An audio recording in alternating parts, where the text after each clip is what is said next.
اللہ اپنے محبوب صلی اللہ علیہ وسلم سے فرماتا ہے قل، میرے محبوب صلی اللہ علیہ وسلم آپ فرما دیجئے۔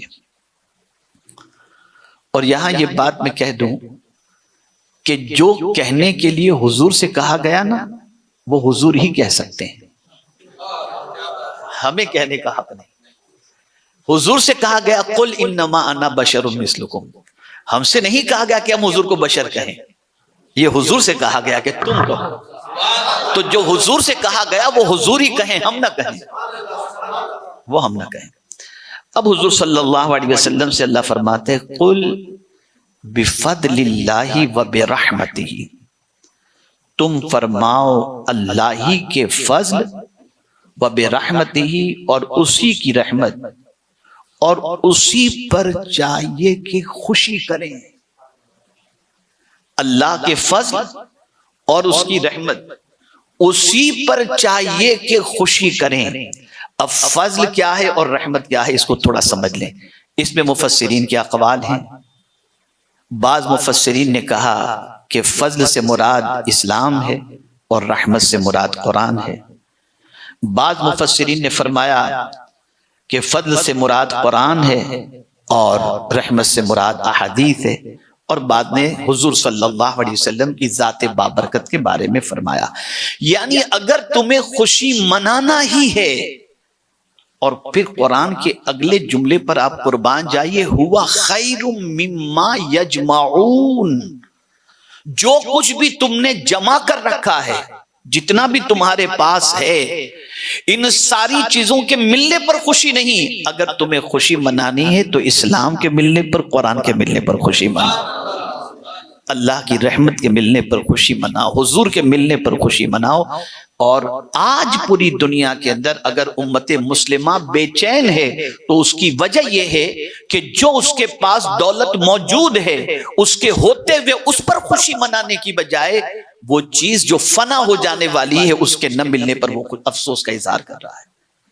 اگر کوئی شخص یہ سوچ لے کہ میرے پاس اتنی بڑی دولت موجود ہے کہ الحمدللہ اسلام میرے پاس ہے، وہ یہ سوچ لے کہ میرے ہاتھوں میں دامن مصطفیٰ صلی اللہ علیہ وسلم ہے، وہ یہ سوچ لے کہ مجھے قرآن جیسی عظیم نعمت اور عظیم دولت اللہ نے عطا فرمائی، تو اس پر تو وہ روزانہ خوشی منائے، روزانہ خوشی منائے۔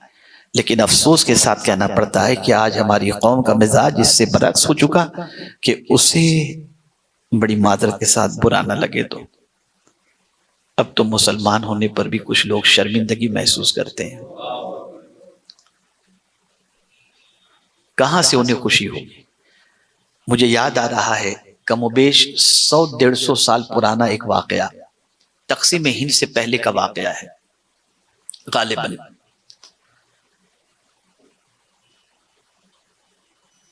یورپین کنٹریز سے کسی ایک کنٹری سے ایک کپل ہندوستان آیا، ایک ہوٹل میں انہوں نے قیام کیا، اور اس کے بعد ممبئی کی سرزمین پر مختلف علاقوں کا انہوں نے دورہ کیا، وزٹ کی، اور سب اچھے اچھے علاقے دیکھے، گھومنے کے علاقے دیکھے۔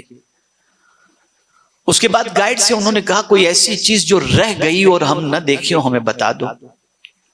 تو اسے ایک جھوپڑ پٹی کے بارے میں گائیڈ نے بتایا کہ یہ جھوپڑ پٹی ایشیا کی سب سے بڑی جھوپڑ پٹی ہے، وہ تم نے نہیں دیکھا۔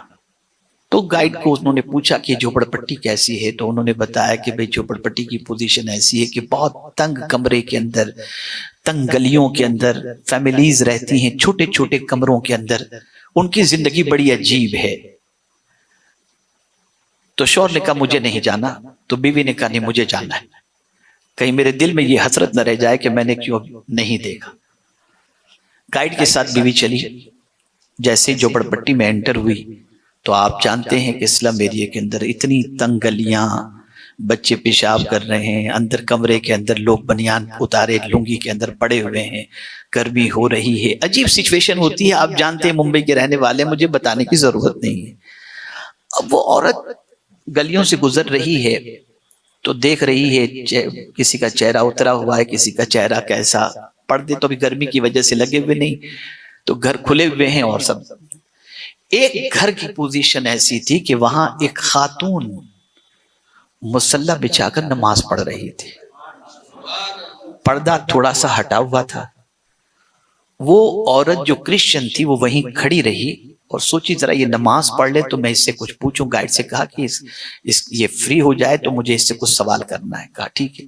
وہ جیسے ہی سلام پھیری تو سلام پھیرتے ہی جو ہے وہ گائیڈ نے اس خاتون سے پوچھا کہ کیا پوچھنا چاہتی ہو؟ بولے میں اس کے چہرے پہ سکون دیکھ رہی ہوں تو صرف یہ جاننا چاہتی ہوں کہ جتنا اس کا کمرہ ہے اس سے کئی گنا بڑا تو میرا باتھ روم ہے، لیکن میں پریشان ہوں اس تنگ گھر کے اندر اس کے چہرے پہ جو سکون نظر آتا ہے وہ سکون ہماری زندگی میں نہیں ہے. تو آخر کیا اس کے دماغ کے اندر چیز ہے جس کی وجہ سے وہ اتنی مطمئن ہے اور اتنی خوش ہے؟ ذرا اس سے پوچھو. جب اس سے پوچھا گیا، گائیڈ نے جب پوچھا، اب اس کا جواب سنیے. وہ کہتی ہے دیکھو ایسا ہے کہ بنگلوں میں بھی اگر کوئی رہے تو بھی اسے مرنا ہے، فلیٹ میں رہے تو بھی مرنا ہے، اور میں جھوپڑے میں رہ رہی ہوں مجھے بھی مرنا ہے. اصل خوشی دنیا کی نہیں. توجہ چاہوں گا، اصل خوشی دنیا کی نہیں. اب تم جاننا چاہتی ہو کہ میں کیوں خوش اور مطمئن ہوں. ریزن سب سے بڑا یہ ہے کہ مجھے اللہ نے ایمان کی دولت عطا کی ہے.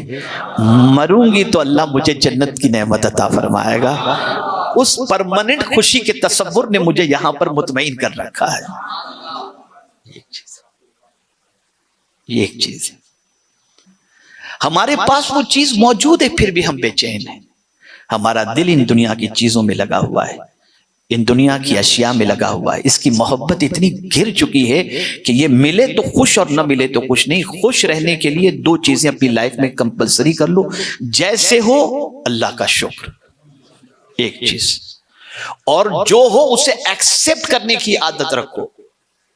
جہاں آپ نے آرٹیفیشل چیزوں سے جو نہیں ہو اسے شو کرنے کی آپ نے کوشش کی، زندگی میں کبھی آپ خوش نہیں رہ سکتے. اوریجنلٹی کے اندر اللہ نے سکون رکھا ہے، نیچرل میں اللہ نے سکون رکھا ہے، آرٹیفیشل میں قطعی طور پر نہیں رکھا.